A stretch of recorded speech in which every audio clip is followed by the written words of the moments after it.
Pandesal kayo dyan. Guys, meron tayong pandesal sa Yanyo's Kitchen, number 30 Banlat Road, Candasora, Quezon City. Bagong luto talaga yan. Tsaka ang lalaki ng pandesal namin ha. Pakita ko sa inyo ha. Ayan o. Ayan o, lalaki niya no. Oh. Ano yan? Malunggay with cheese pandesal. At hindi lang yan. Kasi marami tayong ina-offer dito. Meron pa tayo dito atsara. Ito, atsara.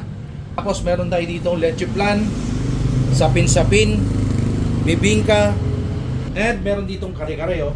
Beef kare-kare. Ayan, beef talaga yan siya ha. And meron din tayo dito mga instant pancit canton. Sarap kasi yan ipares sa ano yung sa pandesal may egg. Guys, punta kayo dito ha. Kasi yung mga natikman ko na masarap. Yun ang kasi napunta ako sa Malabon yung Mama Ena's kare-kare.